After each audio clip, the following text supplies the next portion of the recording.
بسم اللہ الرحمن الرحیم۔ محترم ناظرین، انسان معاشرے سے کٹ کر علیحدہ زندگی نہیں گزار سکتا۔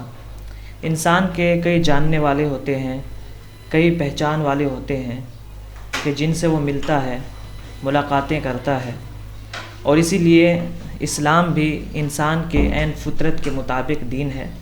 اللہ تعالیٰ نے اسلام کو جس طریقے سے نازل کیا ہے وہ انسان کے عین فطرت کے مطابق ہے۔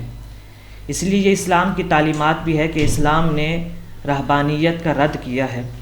اللہ سبحانہ و تعالیٰ نے سورہ حجرات کے اندر ارشاد فرمایا، یا ایھا الناس انا خلقناکم من ذکر و انثی، کہ اے لوگو ہم نے تمہیں ایک مرد اور ایک عورت سے پیدا کیا ہے، وجعلنا شعوبا وقبائل لتعارفوا، اور ہم نے تمہارے خاندان اور قبیلے اس لیے بنائے لتعارفوا، تاکہ تمہاری پہچان ہو سکے۔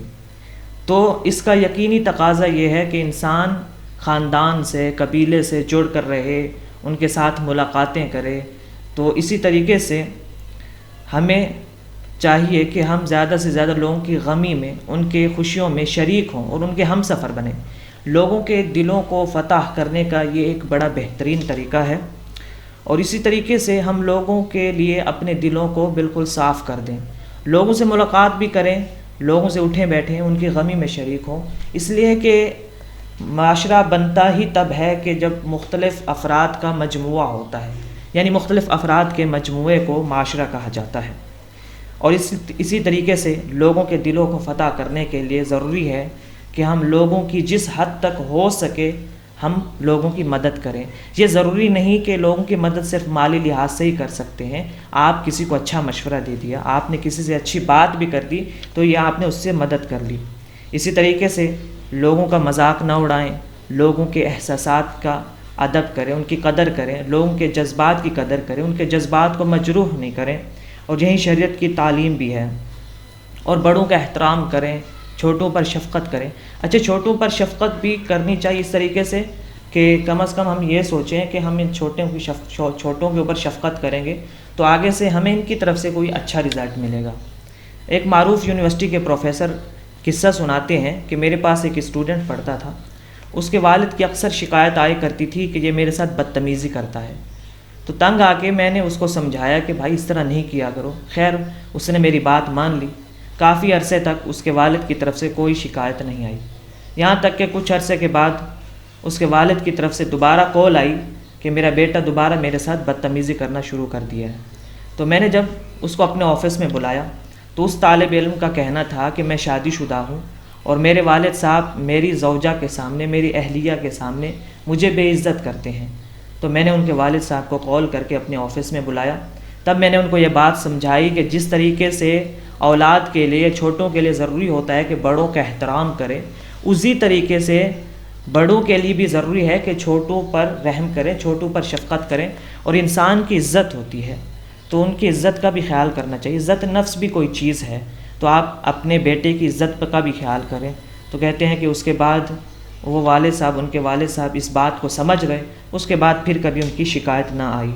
تو اسی طریقے سے لوگوں کے دلوں کو فتح کرنے کے لیے یہ بھی ضروری ہے کہ ہم لوگوں کے لیے وہ پسند کریں جو کچھ ہم اپنے لیے پسند کرتے ہیں۔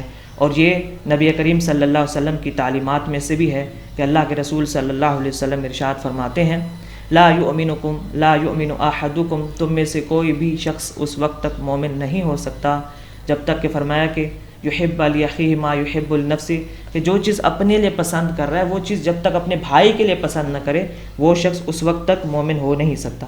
اسی طریقے سے لوگوں کے دلوں کو فتح کرنے کے لیے ضروری ہے کہ ہم لوگوں سے سیدھی بات کریں، صاف بات کریں، شفاف بات کریں۔ اور یہ قرآن کی تعلیم ہے۔ اللہ سبحانہ تعالیٰ نے ارشاد فرمایا کہ وقولوا قولا سدیدا، سیدھی سیدھی سچی بات کیا کرو۔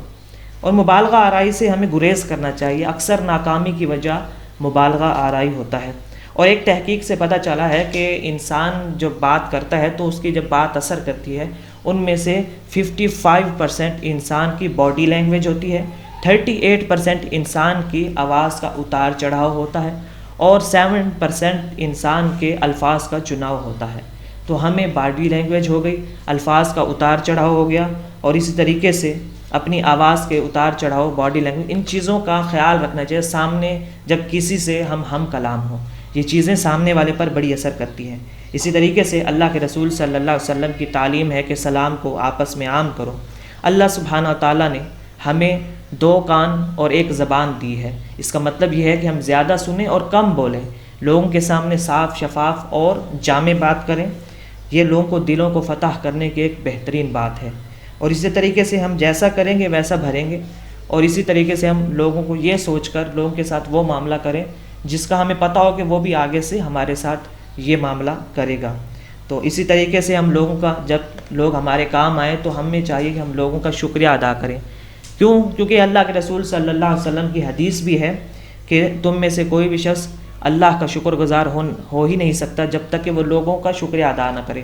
اسی طریقے سے اپنے اخلاق کو پختہ رکھیں، اور یہ تو قرآن کریم کی تعلیم بھی ہے۔ اللہ تعالیٰ نے سورہ آل عمران کے اندر ارشاد فرمایا فَبِمَا رَحْمَةٍ مِّنَ اللَّهِ لِنْتَ لَهُمْ وَلَوْ كُنْتَ فَظًّا غَلِيظَ الْقَلْبِ لَانفَضُّوا مِنْ حَوْلِكَ، کہ اے نبی صلی اللہ علیہ وسلم آپ اللہ کی رحمت سے نرم دل ہو گئے، اور اگر آپ ایسا نہیں ہوتے اور سخت کلام ہوتے، سخت دل والے ہوتے، اکھڑ مزاج ہوتے، لَانفَضُّوا مِنْ حَوْلِكَ، تو یہ لوگ آپ سے ادھر ادھر منتشر ہو جاتے، آپ کی طرف آتے ہی نہیں۔